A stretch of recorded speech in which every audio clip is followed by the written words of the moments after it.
Bienvenue à Dans ma boîte à images, je m'appelle Émilie Poirier. Aujourd'hui à l'émission, on s'anime en 3D avec Anne-Marie Vaillancourt, on reçoit des humoristes de la relève, on parle de la radio avec Claude Rajotte et on termine le tout avec le rappeur Bordel. Bonne émission! La relève, par définition, c'est l'action de remplacer une équipe, une troupe ou un groupe par un autre. C'est le changement, le nouveau no-name qu'on découvre, l'avant-garde, l'innovation et la rupture. C'est ceux qui aspirent l'ancienne vague pour souffler la nouvelle. Ceux qui battent leur propre sentier. Ah, la relève. C'est le blues et le country qui se métamorphosent en rock, qui devient rock and roll, puis alternatif, métal ou progressif. C'est Madonna en Lady Gaga ou Elvis en Eminem. Le dessin animé à l'animation 3D. C'est sûrement Yvon Deschamps à Martin Matt. De Nosferatu le vampire à l'étrange Noël de Monsieur Jack, Charlie Chaplin au chanteur de jazz, Guy Mongrain qui devient Gino Chouinard. Le philosophe français Vincent Cespedes a dit à ce propos: « Nous sommes la relève. À nous de les aider à se souvenir, à se ressaisir et à s'oublier. » Question de sortie des sentiers battus, l'équipe de Dans ma boîte à images a rencontré Anne-Marie Vaillancourt. Après 5 ans passés sur les bancs du Cégep du Vieux-Montréal, elle obtient un diplôme en dessin 2D et un autre en animation 3D. C'est son projet final qui lui permet de se faire approcher par des producteurs dans le domaine. Elle a travaillé pour l'émission française Podcasts et travaille présentement sur la conception d'un jeu vidéo secret.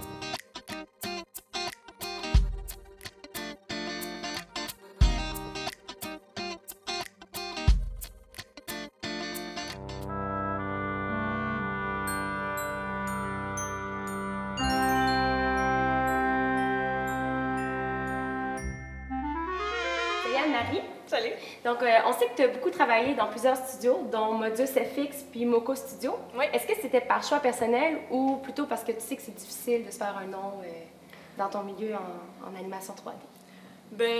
Moi, à date, j'ai quand même eu le choix, souvent, au moins 2 jobs. J'avais quand même le choix de choisir plus le projet, là. Ça fait que c'était plus par projet, mais aussi je prends qu'est-ce qui vient à ce moment-là parce que ça dépend aussi beaucoup du timing. Est-ce qu'il y a beaucoup de place en animation 3D ou c'est quand même assez limité? Il y a quand même de la job à Montréal, il y a quand même beaucoup de jobs. C'est sûr qu'il y en a qui s'en vont beaucoup en Californie, à Vancouver, il y en a beaucoup aussi. Mais à Montréal, il y a de plus en plus de studios aussi qui viennent s'installer. Fait qu'il y a quand même pas mal de place, mais il faut avoir un bon timing encore aussi. Qu'est-ce que, selon toi, la relève en animation 3D a besoin pour se faire remarquer? Il va falloir qu'elle se démarque parce qu'il y a de plus en plus d'écoles qui viennent d'ouvrir. Là. Il y en a eu beaucoup depuis moi je suis passée, là, parce que moi je sais qu'il n'y avait pas, on avait pas beaucoup à ce moment-là, ça venait d'ouvrir. Fait que ils vont avoir besoin de se démarquer en effet, de travailler fort. Je pense que s'ils savent vers quoi ils veulent s'en aller, il va falloir qu'ils se spécialisent dans ce domaine-là, comme si c'est l'animation, peut-être qu'ils pratiquent chez eux, si c'est l'éclairage ou les textures, tout ça, parce que il y en a beaucoup qui sortent, là.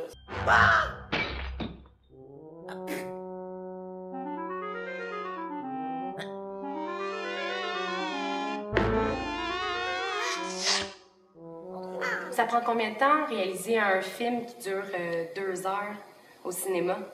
Un film comme les films de Pixar, comme Ratatouille, admettons, ça peut aller jusqu'à 3 ans. Je pense que Kung Fu Panda, ça avait duré 4 ans. OK. Parce qu'ils retouchent beaucoup, des fois ils reviennent dans l'histoire, ils reviennent sur les modèles des personnages aussi, puis ça font beaucoup de corrections, puis ça peut prendre du temps.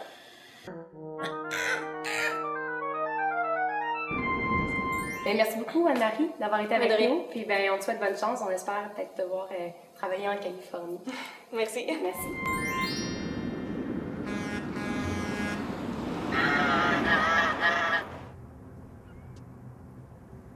Puisqu'il est important de rire, l'équipe de Dans ma boîte à images reçoit Olivier Martineau, Simon Leblanc, Vincent Richer et Louis T, qui ont tous été des anciens participants de l'émission En route vers mon premier gala juste pour rire.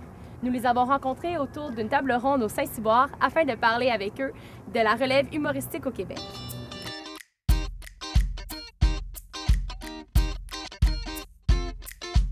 Bonjour! Allô! Hey! Bienvenue à cette table ronde. Vous faites partie de la relève humoristique du Québec. Est-ce que vous pouvez me parler un peu de votre cheminement? Vous avez fait, en fait, tous En route vers mon premier gala. du début jusqu'à la fin. La naissance. La naissance de l'humour.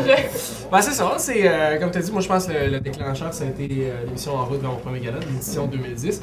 Avant ça, il y avait un cheminement, des étapes de travail, mais ça a été vraiment l'accélérateur et du style. Ça définit beaucoup parce que c'est une étape, c'est un concours où il faut écrire énormément en très peu de temps. Et puis, veux pas, c'est comme ça que tu te présentes au grand public. Après ça, c'est via un style qui doit se maintenir. Toi, Simon? Ben, c'est semblable à Olivier. Moi, dans le fond, j'ai commencé en octobre 2009. Puis je n'ai pas fait tant que ça. Puis là, à un moment donné, est venu le temps de... En fait, c'était une opportunité qui a passé. Je me suis inscrit de même. Puis à partir d'en route, un peu comme Olivier dit, là, c'est un concours qui nous définit parce qu'il faut... qui nous définit. Ça nécessite qu'il faut travailler beaucoup pour évoluer dans le concours. Fait que à partir de ce moment-là, c'est comme là, ça était là. Toi, Vincent? Ben, pas mal comme Olivier et Simon, parce que moi, en route Olivier, en route dans le premier gala, ça a été mon deuxième show d'humour à vie. Okay. Fait que j'ai vraiment commencé avec En route d'une façon un peu drastique. Là. Puis tout de suite après, ben, je me suis rendu compte que j'avais bien du chemin à faire. Fait que je me suis inscrit à l'École nationale de l'humour. Puis j'étais encore là, ça fait 1 an. Fait que mon cheminement, il est court. Louis? Moi, je suis probablement celui qui en fait depuis le plus longtemps ici, mais qui est le moins connu des 4. J'ai fait l'école en 2007. Et après ça, je me suis cherché dans les bars comme tout le monde. C'est le parcours obligatoire des humoristes, aller faire rire des gens sous, ce qui n'est pas aussi facile qu'on le croit. C'est quoi les répercussions après avoir participé à En route de mon premier gala? Est-ce que vous avez eu, je sais pas, un gala d'organiser autre que... Olivier, toi, t'as pu faire le gala juste pour rire? Ben, moi, En route, ben, bon, la séquence a fait que là, moi, j'avais accès à un gala parce que c'est un peu ça le concours, c'est une espèce de lutte un peu pour gagner un... Parce que, attention, En route, c'est pas le concours du plus drôle. Là. Ça, moi, je tiens à le dire, c'est mon opinion, mais je reste que, dans ma tête, c'est pas un concours de est-ce que t'es le plus drôle que... C'est un casting, c'est un concours de casting, on se bat pour un spot sur une scène dans un spectacle précis et c'est ça l'enjeu du concours. Je pense que tout le monde ici est drôle égal pareil, on a tous des styles tellement différents. Non, il y en a 2 ici qui ont fait l'école de l'humour, il y en a 2 qui n'ont pas fait l'école de l'humour. Est-ce que vous sentez une différence entre ou c'est vraiment l'humour qui vous distingue vraiment? Enfin, moi, c'est la même affaire, là. Non, mais je pense que c'est plus... tous les humoristes ont leur style différent. Fait que l'école développe pas vraiment un style différent à ceux qui la font pas, à mon avis. Oui, il y a une direction qui peut être semblable pour les humoristes, mais d'après moi, tout le monde il pousse son évolution personnelle. Fait que tu la fasses, que tu la fasses pas, c'est ton propre cheminement. Fait que je pense pas qu'il y ait comme 2 gangs. Non, effectivement. Non, je pense pas. À chaque année, sur les 14 étudiants à peu près qui sortent de l'école, il y en a des éclatés, il y en a des plus conventionnels, d'autres stand-up.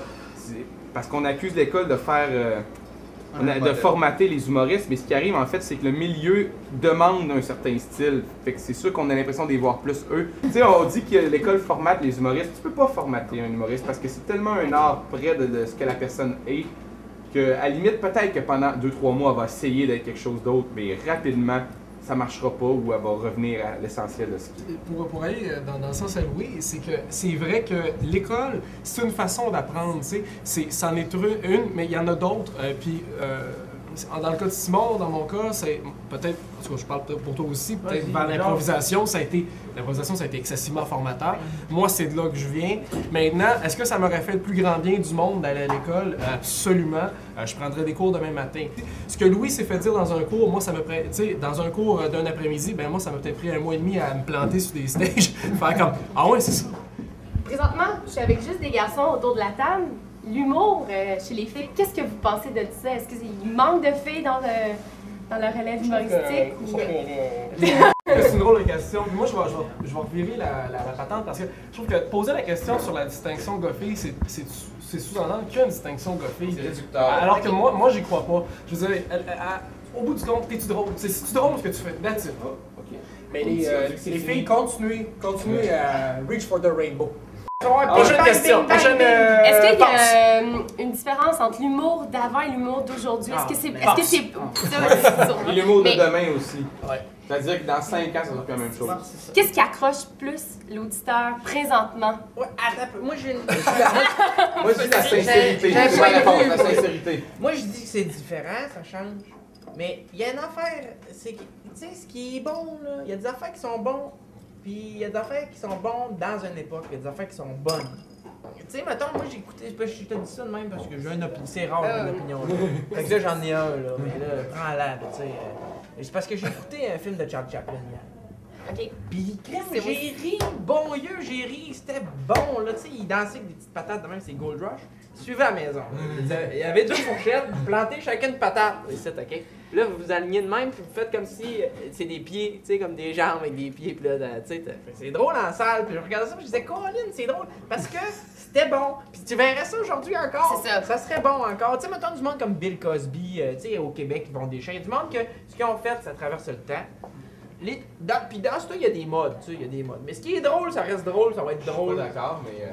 Attends, Olivier Guimond qui fait son gars chaud dans l'escalier, c'est drôle aujourd'hui. Ouais, mais, oui, mais c'est drôle dans le contexte que tu sais que ça a été fait il y a 40 ans. Ouais. Si une personne oublie Charlie Chaplin, ou aujourd'hui quelqu'un fait son film aujourd'hui, Ouais. puis fait ça avec les patates, le monde une cabotinade. Moi, c'est drôle, moi, je dis que c'était un hit. Il y a des portes qui se sont ouvertes en humour qui étaient franchement bien fermées il y a une dizaine d'années. Puis il y a des gars comme les Chic and Swell, il y a des gars comme Jean-Thomas Jobin, comme Sauvé, qui ont pété ces portes-là, qui ont fait en sorte que moi, je débarque comme les Denis de Relais, je débarque aujourd'hui, puis ça va, parce qu'il y a déjà quelque chose de convenu, il y a un public qui s'est amadoué à ça. Je veux dire, ces gars-là, ça a été des années de travail, de labeur pour dire, regarde ce qu'on fait là, attends, reste assis 2 secondes, et ça va être bon.